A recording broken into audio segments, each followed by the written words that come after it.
Tony Ferguson released a statement since his loss to Bobby Green. Tony believes Bobby intentionally poked him in the eye. Tony posted this to his Instagram. He wrote, "Walked into the Delta Center to show the world that I was back on track. The preparation for this fight was exceptional, and it was one of the best camps I've had.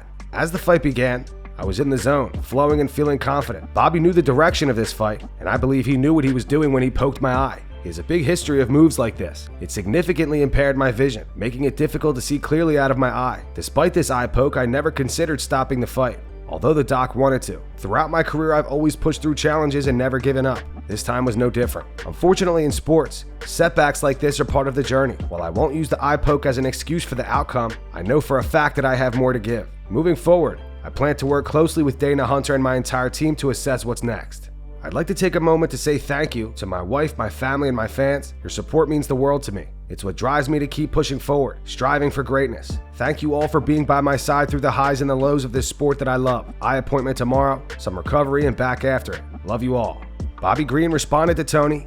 He posted this to his Instagram story. He wrote, "Bro said I poked him purposely. I didn't make any excuses when he held my gloves or headbutt me twice. One of them cut me." Jorge Masvidal claims that he lost $100,000 betting on Dustin Poirier over the weekend. Speaking to TNT Sports, he went on to say, "Great fight. I felt Dustin was dictating the pace. He landed the better shots in the first round. It was all going Dustin's way, and then the fight game, you know. Justin looked down, came up with a head kick and caught my boy. It was a perfect kick." That was all she wrote. Dustin looked in the best shape ever, and obviously he's my teammate, so I wanted the world for him to win. I made a wager that I probably shouldn't have. I put $100,000 on DP, on Dustin Poirier. Kids, I'm sorry, you gotta go to public school now. Got it. Take 22. Listen, I'm retired. I know, pickleball and caviar, but another privilege I got is that I can place bets on fights and not get in trouble. So I went out and found a website that would cover the bet that I was putting up and that I would know they would pay me back, that has a good reputation for paying back because I want my money back. And that website is mybookie.ag. I put $100,000 on Dustin Poirier versus Justin Gaethje this Saturday from Utah, live. That's it. They're gonna look at me and tell me to tell you something else, but that's all you need to know. mybookie.ag and go place your bets. I put $100,000 on it. Shut up back there. Who'd you bet on? Dustin Poirier. Come on, man. This clip of Belal Muhammad getting trolled by a fan is going around social media. Some find it funny and others found it disrespectful. Post your opinion on this clip in the comments. Told Belal Muhammad to move so he would get a pick with the belt and not him. We also have Easy Barber, your Spanish Street, the Monster Energy tent. Oh, you got it? Thanks. Brandon Allen, this guy. Israel Adesanya on the Halfcast podcast gives advice to Sean Strickland. Izzy says Sean knows that he can't beat him, which is why he said he'd only take the fight if the money was good. For me, I just had to tell him what it was, and we have an understanding. I don't want to say exactly why, but Strickland just needs to just bro. Also, don't price yourself out of a fight. This is what I don't want to give him too much game, but when before I got the belt, right, before I fought Gastelum, give us a contract, you know, of course. Okay, I'll give you guys game, but I don't even take commission because I don't want your money. Here you go.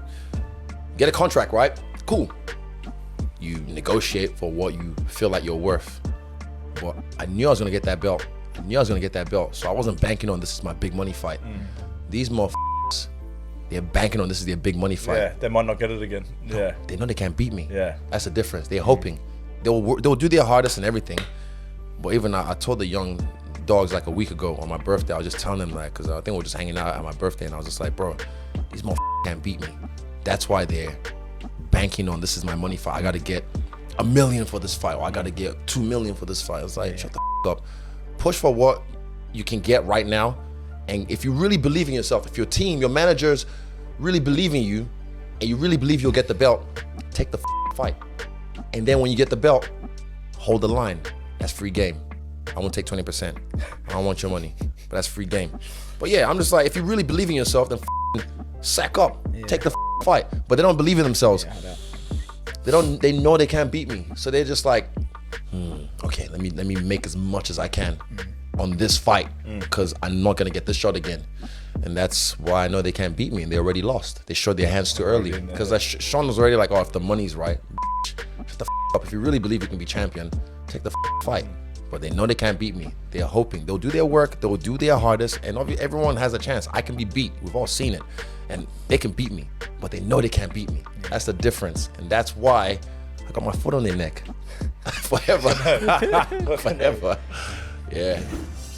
Henry Cejudo shows his live reaction to Justin Gaethje knocking out Dustin Poirier.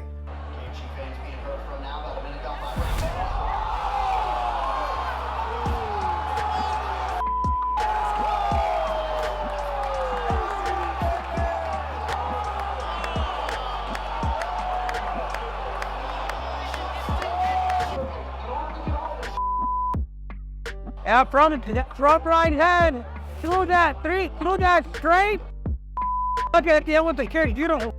I guess we're bad, just bad friend phone. I thought there is proper. I thought Pereira. I thought Gaethje. That's a good match for Triple C. With those head kicks, there's something about Salt Lake City with the head kicks. It's a trip you saw tonight with all the head kicks that took place. I mean, hell of a card to practice Justin Gaethje. I'm back to the saddle. Dustin Poirier went on the MMA Hour today with Ariel Helwani to discuss his loss to Justin Gaethje over the weekend. At the end of the interview, Ariel and Dustin were discussing what's next for him. Ariel brought up a fight against Colby Covington at welterweight, and Dustin is not interested. Dustin said no.